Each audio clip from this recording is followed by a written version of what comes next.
vamos a conversar con uno de los psicólogos más respetados del mundo, Steven Pinker. No se vayan.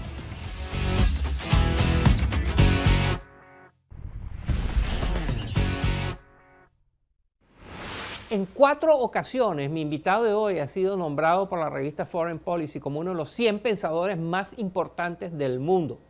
También ha sido incluido en la lista de la revista Time de los 100 líderes mundiales más influyentes. Su nombre es Steven Pinker y es uno de los principales estudiosos del cerebro y el comportamiento humano.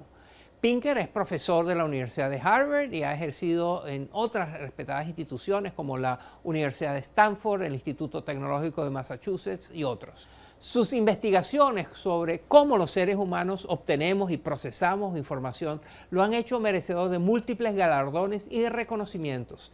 Ha sido finalista 2 veces del premio Pulitzer, ha recibido 9 doctorados honorarios y es miembro de la Academia Nacional de Ciencias de Estados Unidos. Steven Pinker es autor de 12 libros, todos muy populares. Su más reciente se titula La racionalidad. ¿Qué es? ¿Por qué parece escasa y por qué importa? Esta es mi conversación con el profesor Steven Pinker acerca de la racionalidad y cómo funciona. Miren.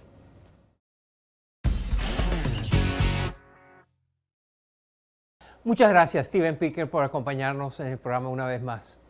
Al comienzo de tu libro sobre la racionalidad, nos presentas a los pueblos San, que así se llaman. Cuéntanos más de esa gente. ¿Qué te llamó la atención? ¿Por qué son importantes para ti?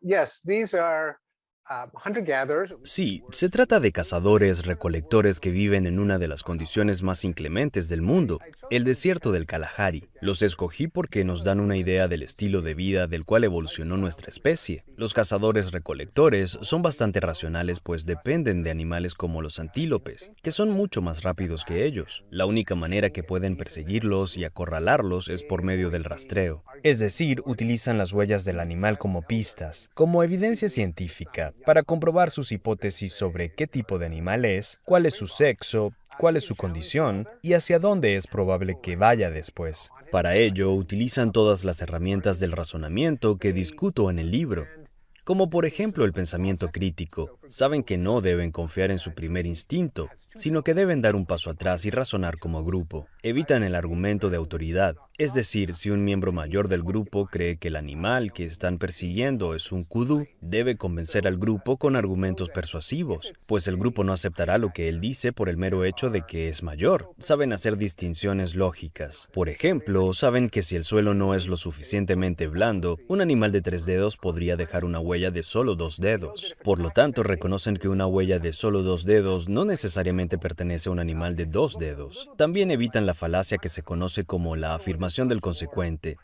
Si una huella podría provenir de 2 tipos de animales diferentes, determinan que proviene del animal que predomina en el entorno.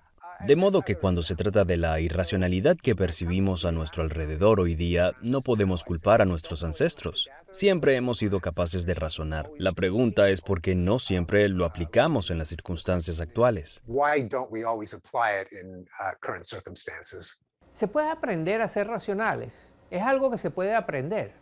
Yeah, it can be improved. Sí, es decir, se puede mejorar. Es una de las cosas a las que aspiro con mi libro Racionalidad y con mi curso universitario sobre el tema. No es fácil, pero podemos aprender a evitar ciertas fallas de razonamiento aprovechando las fórmulas y herramientas que tienen nuestros mejores científicos y matemáticos. Creo que las herramientas de razonamiento, incluyendo la teoría de la probabilidad, la lógica y la teoría de la correlación versus la causalidad, deberían formar parte del currículo. La pregunta inevitable es, ¿qué eliminar del plan de estudios para poder incluirlas? Y mi respuesta es la trigonometría.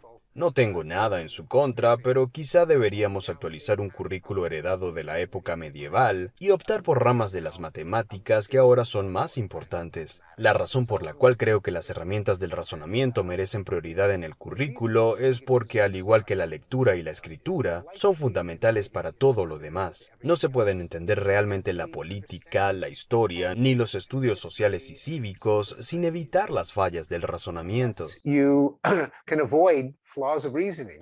Tú argumentas que los medios de comunicación deben hacer un esfuerzo mucho mayor por darle contexto a los lectores, por explicarles de dónde viene lo que están leyendo. Esto que tú propones, que es claramente muy atractivo, requiere repensar fundamentalmente cómo se organiza la industria de la información, de los medios de comunicación.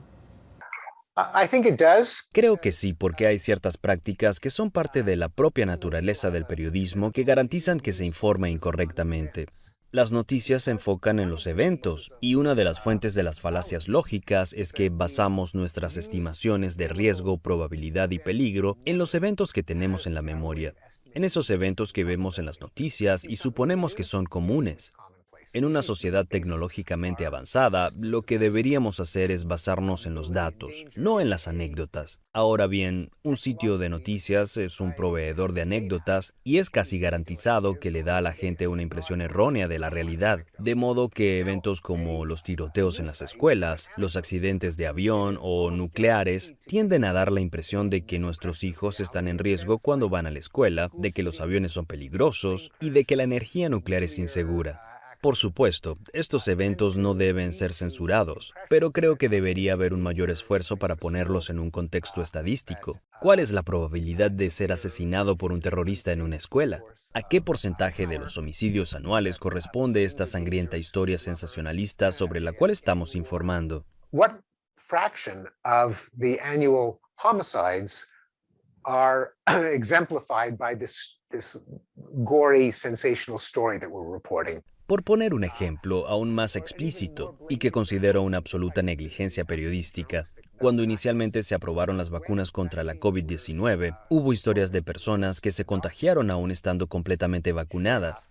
Pero desde un principio sabíamos que la eficacia de las vacunas no era del 100%, así que eso no debería ser una noticia. Una historia como esa puede dar una impresión equivocada de que los casos excepcionales son comunes, y creo que una forma de remediarlo sería presentar todo incidente excepcional en un contexto estadístico, y tal vez hacer un poco más de énfasis no en los incidentes, sino en las tendencias. An emphasis not on incidents, but on trends.